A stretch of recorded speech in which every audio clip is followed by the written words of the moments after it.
ETF index mutual funds నేర్చుకుని stock మార్కెట్లో రాణించాలనుకుంటున్నారా? వెంటనే ఈ నెంబర్కి కాల్ చేయండి. Hi viewers, India's largest digital media network Suman టీవీకి స్వాగతం. ప్రస్తుతం మనతో ఉన్నారు motivational speaker and emotional wellness coach హరిత. సో హరితను అసలు శాడిస్టులు ఎలా ఉంటారు, శాడిస్టుల నుంచి ఎలా బయటపడాలి అనే దాని గురించి బోల్డ్ అనే విషయాలు తెలుసుకుందాం. హాయ్ హరిత, నమస్తే. హాయ్ రాధా, నమస్తే. హరిత, మామూలుగా సినిమాల్లో చూస్తూ ఉంటాం, చక్కగా స్కూల్ ఏజ్లో నుంచి లవ్ స్టార్ట్ అయిపోయి అదృష్టం బాగుంటే పెళ్ళిళ్ళు అవుతాయి, దురదృష్టం బాగా వరిస్తే పెళ్ళిళ్ళు కావు. ఓకే, తర్వాత పెళ్లి చేసుకున్నా, తర్వాత కూడా లవ్ మ్యారేజే అనుకుందాం. ఓకేనా? ఇక్కడ లవ్వే, ఇక్కడ ఫెయిల్యూర్ అయిపోయింది, నెక్స్ట్ ఇంకొకరిని లవ్ చేసుకుంటారు, ఇక్కడ చక్కగా హ్యాపీగా లవ్ మ్యారేజ్ చేసుకుని ఉంటారు. అందరు మనం, కొందరు అయితే కొందరు బాబు. అయితే ఏంటి అంటే, పెళ్లి చేసుకున్న తర్వాత ఇటు అమ్మాయికి అబ్బాయి వస్తే ఎలాగా ఎంటర్ అవుతూ ఉంటారు, అబ్బాయికి అమ్మాయి గుర్తొస్తే ఎలాగా. ఇంకొకటి ఏంటి అంటే అంటే ఆల్మోస్ట్ అమ్మాయిలు కానీ అబ్బాయిలు కానీ ఏం ఫీల్ అవుతారంటే, నాకు తను పదే పదే గుర్తొస్తుంది, నేను తనకి గుర్తొస్తున్నానా, నాకు కలలో తను వస్తుంది, నేను తనకి కలలో వస్తున్నానా. అంటే ఎంత ఎంత కాలం మారుతూ ఉన్నా, ఎంత టైం పెరుగుతూ ఉన్నా, పెళ్లిలో వీళ్ళు ఎంత బిజీగా వీళ్ళ లైఫ్ స్టైల్లో ఉన్నా, ఆ ఎక్స్ పర్సన్ అన్న మెమరీ మాత్రం ఆ చిప్పును తీయలేకపోతున్నారు. ఎందుకు ఇలా అవుతుంది? దీనికి ఏమన్నా ఒక సొల్యూషన్ ఉంటుందా? ప్రతిదానికి ఉంటది కాబట్టి. సో ఆ చిప్పుని ఎలా తీయొచ్చా, అసలు తీయకుండా కూడా మేనేజ్ చేయొచ్చా? అంటే ఆ మెమరీ ఎంత డీప్ గా ఉన్నదన్న దాన్ని బట్టి మనం చేయగలగాలి. పైన షాలోలా ఉందనుకో, అప్పుడప్పుడు గుర్తొస్తున్నారు, పెద్ద పెయిన్ఫుల్ లేదు, ఆల్రెడీ హీల్ అయిపోయింది ఆ వోండ్ అంటేనేమో పైన మన లాంటి వాళ్ళు చేసేయచ్చు, we can heal them. Deep గా ఉంది, ఇంకా ఆ ట్రామాలోంచి అసలు బయటకే రాలేదు. ఆ టైంలో వాళ్ళు ఏదో నడిపించేశారు బండి, ఈ లోపల అరే ఇంకో పెళ్లి చేసేస్తే సెట్ అయిపోతాడని ఇంకో పెళ్లి చేశారు ఇంట్లో వాళ్ళు. ఓకే, అది అవుటర్ లైనింగ్ అయితే తప్ప డీప్ గా వాళ్ళు హీల్ అవ్వరు. ఓకే, అప్పుడు న్యూరో సైంటిస్ట్ దగ్గర అంటే నేను చూసాను, వాట్ ఎవర్ ఐ హర్డ్ నేను చెప్తాను అంతే.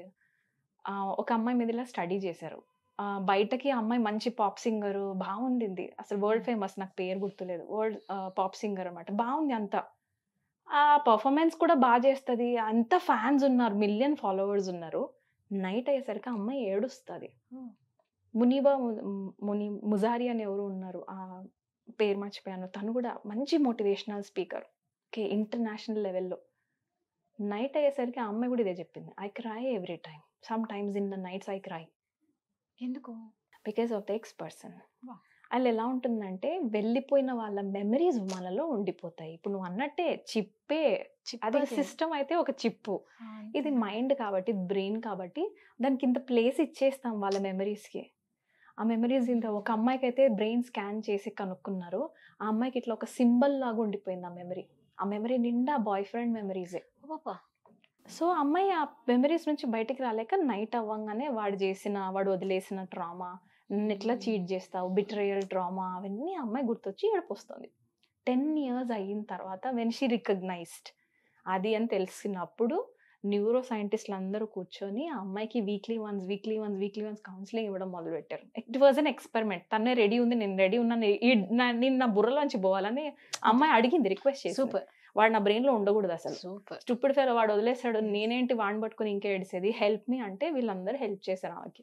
సో అమ్మాయి చూపిస్తుంది different scans, every weekly scans, 3 months తర్వాత స్కాన్స్ చూపించారు brain. It was very interesting Radha. స్లోగా అది ఆ షేప్ కాస్త ఇలా స్మాల్ గా తక్కువ అయిపోయి ఒక రోజు డిలీట్ అయిపోయింది. ఇంకా అమ్మాయికి అసలు అబ్బాయే గుర్తుండదు, ఒకవేళ వచ్చిన పిచ్చ లైట్ వాడు. అలా ఉండాలి నిజంగా. Neuroscientist can heal you. Brain scans ఉంటాయి, they will find out. MR scans ఉంటాయి, అందులో కనిపెట్టగలరు వాళ్ళు. ఎస్, కాకపోతే మనకి అంత నాలెడ్జ్ లేదు అంత, కాబట్టి ఎలా కాంటాక్ట్ ఎవరిని అవ్వాలన్నది కూడా తెలియదు హరిత. అంటే ఉంటది చాలా మందికి, అరే నాకు అమ్మాయి అంటే చాలా ఇష్టం, అబ్బాయి అంటే నాకు చాలా ఇష్టం, వద్దు నాకు మైండ్ లో. ఎందుకు చాలా మంది అంటే దేవుళ్ళని కూడా మొక్కుంటారు, నాకు వాడి మీద ఇష్టం పోయేలా చూడు, లేకపోతే దాని మీద ఇష్టం పోయే, అంటే వాళ్ళ చేత కాక, వాళ్ళకి ఇంకా అది భరించలేక లాస్ట్ ఎవరు చేస్తారో ఆ భగవంతుడు చేస్తాడేమో అక్కడ కోరుకునే వాళ్ళు కూడా ఉంటారు. పెళ్లి అయ్యాక వాళ్ళు ఎందుకు గుర్తొస్తున్నారు? ఎందుకంటే వాళ్ళకి ఆల్రెడీ ఆ ప్లేస్ లో ఇచ్చేసాం మనం. ఓకే. అదేదో సినిమా ఉంటది చూడు, అర్జున్ రెడ్డిలో విజయ్ దేవరకొండ ఒక మూవీలో మొత్తం ఊహించుకుంటాడు, గీతా గోవిందంలో ఫస్ట్ లో ఆ సాంగ్ అంతా ఒక అమ్మాయిని ఇమాజిన్ చేసుకుంటాడు.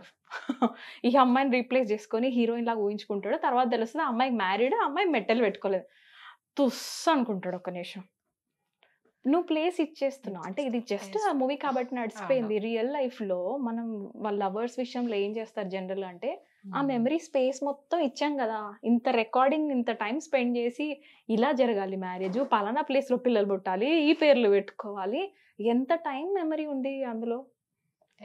సరే ఏదో అన్ఫార్చునేట్ థింగ్ ఉంది, you both are not meant for each other, లేకపోతే కలిసే పెళ్లి చేసుకునే వాళ్ళు కదా, బ్రింగ్ అవుట్ సమ్ ఎఫర్మేషన్.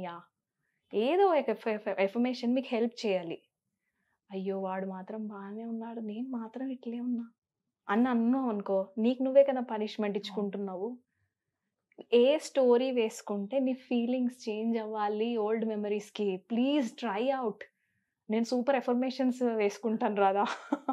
నేను ఎఫర్మేషన్స్ ఏం వేస్తాను తెలుసా, అలా అయింది కాబట్టి ఇప్పుడు నేను మంచిగా ఉన్నా, లేకపోతే ఎంతసేపు అందరూ స్పెండ్ చేద్దాం. మ్యారేజ్ అయిపోయింది, you went ahead, you are having an amazing life అన్నంత వరకు నీకు ఆ థాట్ రాదు.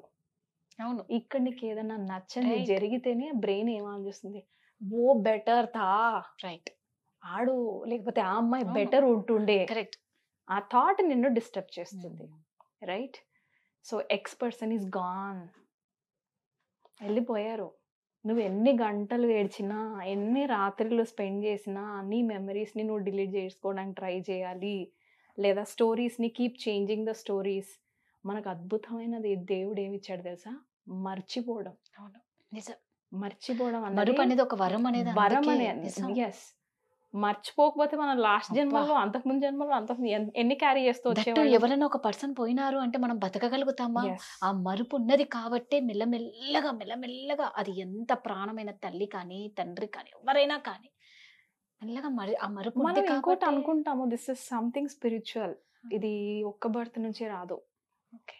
ఈ ట్రామా అన్నది, ఈ బిట్రేయల్స్, లేకపోతే ఎక్స్ పర్సన్ లాస్ అయిపోవటము, మనుషులు చనిపోయి మనం మిస్ అవటము, ఇవన్నీ ఓన్లీ ఈ బర్త్ కాదు, పోయిన జన్మల నుంచి సోల్ సబ్ కాన్షియస్ మైండ్ లో క్యారీ చేస్తుంటుంది, నాట్ జస్ట్ బ్రెయిన్. ఈ బ్రెయిన్ వరకు మనం ఏంటి, ఈ బర్త్ లో ఎవరున్నారో వాళ్ళని డిలీట్ చేయగలుగుతాం, but the trauma stays for many births. నేను రీసెంట్గా ఒక బుక్ చదువుతున్నాను రాదా, అందులో ఒక అమ్మాయికి డాక్టర్ బాగా హిప్నాటిస్ట్ అనమాట. ఆ అమ్మాయి ఎన్ని ట్రామాస్తో వచ్చిందంటే, ఎందుకు నిద్ర పట్టదు, యాంగ్జైటీస్, అమ్మాయి సడన్ గా కళ్ళు తిరిగి పడిపోవడాలు. సో డాక్టర్ డీప్ గా స్టడీ చేశాడు అనమాట ఆ పిల్లని. స్టడీ చేసి సో అమ్మాయిని హిప్నోథెరపిస్ట్ ఏం చేశాడంటే, కొంచెం వెనక్కి తీసుకెళ్ళి 4 years లో ఏం జరిగింది అని ఆ అమ్మాయిని చెక్ చేస్తే, సడన్ గా ఈ అమ్మాయి ఈ ట్రామా బయటకు వెళ్ళింది అనమాట. ఏంటంటే వాళ్ళ ఓన్ ఫాదర్ ఆ అమ్మాయి పడుకున్నప్పుడు వచ్చి హీ వాజ్ మొలెస్టింగ్ హర్. సో ఆ పిల్ల అరవడానికి ట్రై చేస్తే కూడా నోరు నొక్కేశాడు. ఆ అమ్మాయి మెమరీస్ లో ఉండిపోయింది, ఇది గుర్తులేదు, ఎవ్రీడే గుర్తు తెచ్చుకోదు ఇది, రైట్, బట్ అది ఉండిపోయింది సబ్ కాన్షియస్ మైండ్ లో. Hypnotherapist will help heal. వాళ్ళు ఎప్పుడైతే ఓకే ఇక్కడ నుంచి వచ్చిందా అని తెలిసిపోయిందో, నీకు దెబ్బ ఎక్కడో తెలియనంత వరకు ప్రాబ్లం, ఇక్కడ అని తెలిసిపోతే నువ్వు దెబ్బను మాన్పించుకోవచ్చు, రైట్. సో అలా అమ్మాయిని అది ఫైండ్ అవుట్ చేసిన తర్వాత బాగానే ఉంది, హ్యాపీగా ఉంది, హీల్ అయిపోయింది, వెళ్ళిపోయింది అనుకున్నాడు. అగైన్ షీ కేమ్ బ్యాక్ అనమాట. మళ్ళీ వచ్చి ఇంకా ట్రామాస్తో వచ్చింది. ఏంటిది అమ్మాయి, ఇంకా యాంగ్జైటీస్ పెరిగిపోయి యాక్చువల్గా తగ్గాలి కదా అని మళ్ళీ ఇంకా 4 years లోపల ఇంకేమైనా అయిందేమో అని వెళ్తే, సడన్గా that girl went to last births. ఆ అమ్మాయి ప్రీవియస్ బర్త్స్లోకి వెళ్ళిపోయి చెప్పడం మొదలుపెట్టింది. ఈ డాక్టర్ ఏమో బికాజ్ కొన్ని కమ్యూనిటీస్లో, కొన్ని క్యాస్ట్లో నమ్మరు, కొన్ని రిలీజియన్స్లో రీఇన్కార్నేషన్ నమ్మరు, సోల్ జర్నీ అన్నది నమ్మరు. సో ఆయనకి షాకింగ్ అనమాట, ఆ అమ్మాయి పోయిన జన్మలో ఎలా చనిపోయింది, వాళ్ళ పాప ఇట్లా ఇట్లా ఏమంటారు, ఇట్లా ఫ్లడ్స్ వచ్చేసి నీళ్ళలో కొట్టుకుపోతుంటే సాల్ట్ వాటర్ మింగుతూ చనిపోయింది, తన కళ్ళ ముందు పాప చేయితో జారి పడిపోయింది, అండ్ ఇంకొక జన్మలోనేమో ఇవన్నీ చెప్తూ వస్తుంటే డాక్టర్ రాసుకున్నాడు అనమాట. This is how we work. ఇక్కడ కళ్ళతో ఈ జన్మ మాత్రమే మనం అనుకుంటాం. No, we carry lots of సంస్కార్స్ from in our subconscious mind, lots of సంస్కార్స్.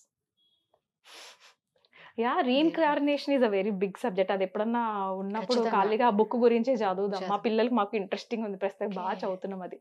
ఆ అమ్మాయి ఎప్పుడైతే అక్కడికి వెళ్ళగలిగిందో, ఇది నాతోనే జరిగిందని తెలుసుకోగలిగిందో, తను తానే హీల్ చేసుకుంది, రైట్. సో ఇప్పుడు దీని సబ్జెక్ట్ కి ఇది పెద్ద కాదు, కానీ నేను జనరల్ గా చెప్తున్నాను ఏంటంటే, ఎక్స్ లవర్ వెళ్ళిపోయినా కూడా దే ఆర్ గాన్ బాబా. They are gone. వాళ్ళు వెళ్ళిపోయారు. నువ్వు ఎంత కూర్చొని ఇక్కడ ఏడ్చినా వాళ్ళు రాబోయేది లేదు 90%. రైట్? ఒకవేళ వాళ్ళు వచ్చిన కాంప్లెక్స్ అవుతుంది, చాలా క్రిటికల్ అవుతుంది లైఫ్. Gone are gone. సోల్స్కో జానే దో. డూ లాట్స్ ఆఫ్ ఓపెన్ ఇప్పుడు బాగా వర్క్ చేస్తుంది Radha. Say thank you for coming in our life and going. మనం ఏదో వాళ్ళని జన్మలో వాళ్ళని ట్రామా వదిలిపెట్టిపోయినాం అంటే పెళ్లి చేసుకుంటా అని చెప్పి మోసం చేయటమో, చివరాకర్లో పెళ్లికి నో చెప్పి ఉండటమో, లేకపోతే వాడుకొని వదిలేయటమో. We don't know what happened. మనం ఏ జన్మలో ఏ బాడీలో ఉన్నామో. ఇది లాస్ట్ బర్త్ నుంచి వస్తాయి కొన్ని ట్రామాస్. లేకపోతే వాళ్ళు మన దాకానే ఉంటారు, వాళ్ళు రావట్లేదు మనతో పాటు మధ్యలోనే వెళ్ళిపోయారంటే this is not coming from this birth. Let the soul go. నేనేమంటా అంటే బాధ అవుతుంది, but don't go back physically. మళ్ళీ వాళ్ళని కలవనీకి ట్రై చేయాలి. The soul is gone, bye bye. Ex persons గుర్తొస్తే ఇలా డీల్ చేయాలి. Super. So emotional wellness coach కాబట్టి హరిత గారు, ఇట్లాంటివి ఎవరికైనా ఎలాంటి ప్రాబ్లమ్స్ ఉన్నా, ఎమోషనల్గా ఎవరన్నా చాలా ఫీల్ అవుతూ ఉన్నా కూడా ఖచ్చితంగా హరితను కాంటాక్ట్ అవ్వండి, కరెక్ట్ సొల్యూషన్ వస్తుంది. ఏమాత్రం డౌట్ ఉన్నా కింద స్క్రోల్ అవుతున్న నెంబర్కి కాంటాక్ట్ అవ్వండి. థ్యాంక్ యూ హరిత. Thank you so much Radha.